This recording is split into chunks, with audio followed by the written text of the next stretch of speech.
Vocês estão passando aqui para desejar um bom domingo para vocês e para falar algumas meditações que eu estava fazendo hoje de manhã e eu queria compartilhar com vocês.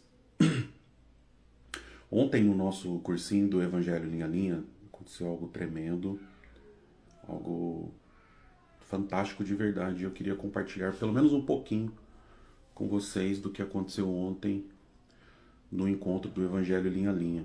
Então, eu falei, por que não, né? Compartilhar com mais pessoas, pelo menos essa parte. Bom, amém a todas as saudações, bem-vindos todos que estão chegando aí agora. Um bom domingo para vocês.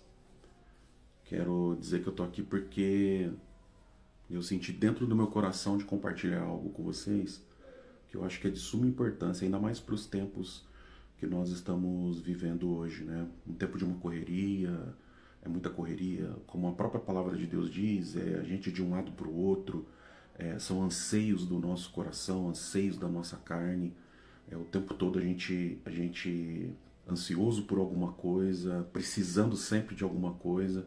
Então eu queria compartilhar algumas coisas com vocês hoje, rápido. Eu fiz uma oração agora de manhã e eu falei, por que não, né? Compartilhar com mais pessoas isso que o Espírito Santo trouxe ao meu coração. Falando de ansiedade, de problemas depressivos, pessoas que estão angustiadas com as coisas da vida, sonhos que não aconteceram, é, algumas coisas que as pessoas ansiavam que iria acontecer, não aconteceu. E é muito natural que as pessoas fiquem tristes por conta disso, se angustiem por causa disso, né? Só que a Bíblia tem algumas coisas e ela nos dá algumas chaves para que a gente não caia nesse tipo de armadilha, porque é uma verdadeira armadilha. Lá em Gálatas, no capítulo 5 é conhecido de muitas pessoas, Paulo vai dizer o seguinte: digo, porém, Gálatas capítulo 5 verso 16, digo, porém, andai em espírito, e não cumprireis as concupiscências da carne, os desejos da carne, né? Porque é o tempo todo, né? O tempo todo nós temos uma luta entre a nossa carne, o nosso corpo. O nosso corpo é cheio de pedidos, né? Ele fica fazendo um monte de pedidinho, o tempo todo fazendo pedido, né? Então se esfria um pouco, por exemplo, aqui em Campinas tá bastante frio, eu creio que na cidade de vocês também deve estar frio. O que vai acontecer, né? Acontece que o nosso corpo vai lá e pede uma blusa. É indiretamente, o corpo ele não vai falar com você no sentido de olha, eu preciso de uma blusa agora, mas indiretamente você sente esse pedido. Esse pedido ele se transparece para você de uma forma que você compreende. Então, eu preciso me cobrir. Daqui a pouco, e não demora muito, seu corpo te pede água. Olha, eu preciso de água. Então, o tempo todo, esses pedidos indiretos, eles vão acontecendo pra gente. Esses pedidos do nosso corpo. Então, o nosso corpo, daqui a pouco ele pede o sofá, eu preciso descansar. Percebam que é indiretamente e o tempo todo a gente vai fazendo a vontade do nosso corpo. Daqui a pouco o nosso corpo fala assim, eu tô com fominha. Então, ele desperta em você esses desejos de fome, porque realmente ele está com fome, né? Ele precisa se alimentar. Então, o corpo, o tempo todo, ele te faz pedido de forma indireta. Pedidos em cima de pedidos, é o tempo todo. Então, durante o dia, acontecem 50, 60, 100, 200, 300, 500 pedidos que o seu corpo vai fazer para você. E o tempo todo a gente vai tentando suprir, né, esses pedidos. Dando para ele água a hora que ele está com sede, já dando para ele uma blusa a hora que ele está com frio, tirando a blusa a hora que ele sente calor, deitando a hora que ele está cansado, comendo algum doce, né, a hora que ele pede algum doce. É incrível e até engraçado, né, porque às vezes a gente está super tranquilo e de repente dá aquela vontade enorme de comer doce, né, é o corpo, ele quer doce. Então, ele de alguma forma fica o tempo todo fazendo esses pedidos pra gente. Só que nem todos os pedidos são pedidos que realmente agradam a Deus. Por quê? Porque dentro de nós vai se criando um vácuo, um valado, uma lacuna de desejos, uma lacuna de sonhos, uma lacuna, um espaço vazio de coisas que o nosso corpo quer, de coisas que o nosso corpo pede. E Paulo vai dizer isso, né, em Gálatas: digo, porém, andar em espírito, vocês não vão cumprir as concupiscências da carne. Ou seja, aquilo que o meu corpo pede, que é para sobrevivência, aquilo que o meu corpo pede, que é para agradar a Deus, eu devo fazer. Só que em alguns momentos o meu corpo vai pedir coisas que não agradam a Deus. Por isso que eu tenho que andar em espírito, porque daí eu tenho que saber dividir, separar o que são os desejos carnais de verdade e o que são as necessidades, vamos falar assim, e esses desejos carnais que entram para o lado da concupiscência, dos desejos ruins, daquilo que vai me afastar de Deus. Olha aqui o verso 17, porque a carne cobiça contra o espírito, é uma luta, né? E o espírito contra a carne o tempo todo, porque eu tenho dentro de mim também a alma que vai pedir e tem as suas necessidades das coisas celestes, das coisas que são relacionadas a Deus. Então, veja, eu tenho o corpo de um lado pedindo as coisas que vão satisfazer o corpo e eu tenho a alma também gritando dentro de mim com seus pedidos. A grande questão e a pergunta que eu deixo é: será que eu estou tendo a mesma sensibilidade que eu tenho para o corpo, para responder para o corpo prontamente as necessidades que o corpo tem? Será que eu estou tendo a mesma sensibilidade para responder para a alma, para os anseios e para os desejos da minha alma? Será que eu estou tendo o mesmo desejo, a mesma velocidade em suprir essas necessidades? Então, esse embate, essa briga, como Paulo chama aqui, um cobiçando contra o outro, né? Será que eu estou tendo essa sensibilidade para com a minha alma, de suprir a minha alma com aquilo que ela realmente precisa?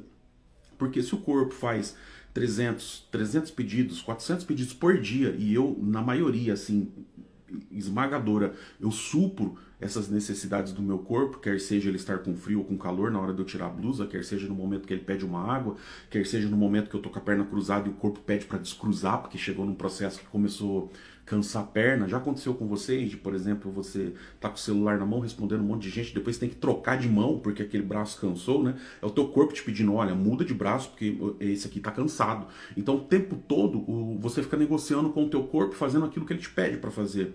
A grande questão é, de todos os pedidos que o teu corpo te faz, né, e você supre a maioria deles e prontamente, de uma forma muito rápida, a grande questão é: você tem sensibilidade para responder à sua alma, aos pedidos que a sua alma faz? Será que você tem ouvido a voz da sua alma, essa voz interna que o Espírito Santo coloca dentro de você, a ponto de você também responder prontamente à sua alma, aos pedidos da sua alma, que é se aproximar de Deus, que é ter um relacionamento com Deus, que é focar nas coisas de Deus, que é meditar sobre a palavra de Deus ou se debruçar diante dela, tirar um tempo para um devocional para o teu Deus? Por isso a importância, né, do jejum, aquela quebra que você fala pro corpo assim: ô corpinho, então não é do jeito que você quer não, nós vamos dar uma parada aqui e eu não vou comer aqui por umas horas para você entender que não é do jeito que você quer e eu não vou te responder prontamente aos teus desejos. Então o jejum, ele vai lá e quebra isso, né? Ele vai lá e quebra essa vamos chamar assim, de essa corrente ou essa esteira de pedidos que o corpo faz. Então o jejum é muito top por isso. Porque no momento que você começa a jejuar, você quebra essa esteira de desejos da carne. Não que ela não vai continuar pedindo, mas você quebra essa coisa de ficar suprindo a carne em tudo que ela quer. E outra, olha como Jesus fala, né? Jesus vai dizer que pra gente orar e jejuar. Olha que forte isso, né? Quer dizer, eu vou lá e quebro essa linha de pedidos do meu corpo e ao mesmo tempo eu foco na minha alma, no pedido da minha alma. Qual o pedido da minha alma? De buscar o Criador. Qual o pedido da minha alma? De se encher do Criador. Qual o pedido da minha alma? De se debruçar diante da palavra de Deus. Qual o pedido da minha alma? De fazer um devocional e ter um tempo separado para o Criador. É lindo isso daí, né? E ele vai dizer assim, ó, verso 18: mas se sois guiados pelo Espírito, não estáis debaixo da lei, porque as obras da carne são manifestas. Então, o que a carne quer? Ela quer adultério, ela quer a fornicação, ela quer a impureza, a lascívia. A carne, ela puxa para a idolatria, para a feitiçaria, porque nós somos maus. Está escrito lá em Romanos, no capítulo 3, né? Todos pecaram, destituídos estão da glória de Deus. Então, essa parte tão importante para dentro da nossa alma, por causa do pecado, acabou que separando a gente de Deus. E Jesus vem de novo fazer uma ponte entre nós e o nosso Criador, né? É lindo essa ponte que Jesus vem fazer. Ele vem te dar a oportunidade de você se conectar de novo com Deus, né? E tem um outro verso muito lindo que Paulo vai falar lá em Coríntios, em 1 Coríntios capítulo 9, verso 27, ele diz assim: mas eu esmurro o meu próprio corpo e faço dele o meu escravo, para que, depois de haver pregado aos outros, eu mesmo não venha a ser reprovado. Então olha que coisa linda que Paulo vai falar, né? Eu esmurro o meu próprio corpo.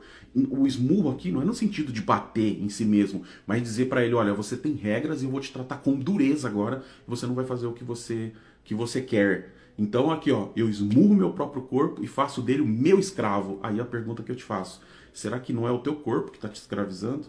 Tome muito cuidado e faça essa análise na sua vida. Cuidado, tenha essa sensibilidade. Cuidado para você não estar sendo escravo do seu próprio corpo. Seu próprio corpo ficar mandando e dizendo o que você tem que fazer, o que você não tem que fazer, falando para você que você tem que fazer isso, fazer aquilo, né? E os exemplos são dos mais simples aos mais complexos, e vocês vão entender aqui. Desde você deitar, que é um desejo do corpo quando ele está cansado, desde você colocar um boné quando está um sol muito quente, porque o corpo não quer se queimar. São esses desejos, só que eles vão sendo amplificados. Quer dizer, se você vai fazendo tudo que o seu corpo quer, tudo que o seu corpo quer, daqui a pouco o seu corpo começa a pender para a lascívia, para o pecado, para a prostituição, para aquilo que não agrada o Criador. Mas se nós tivermos a sensibilidade de ouvirmos mais os desejos da nossa alma, de nos aproximarmos mais de Deus, de compreendermos mais a sua palavra, então nós vamos dar mais liberdade para nossa alma. E Gálatas 5 é muito claro, né? Ele vai dizer assim, olha só que lindo, mas o fruto do Espírito é, então aquilo que o meu espírito precisa: amor, gozo, paz, longanimidade, benignidade, bondade, fé, mansidão e temperança, e contra essas coisas não tem lei. Então que a sua alma, que o seu coração possa estar voltado para as coisas espirituais. Dá uma freada naqueles pedidos da sua carne. E uma das coisas boas, uma das coisas que podem fazer isso com muita força, de forma muito concreta, é um jejum. Então, um jejum ajuda muito porque você dá uma freada nesses pedidos da carne, né? E você mostra pro seu corpo que existe alguém que está tomando conta aqui.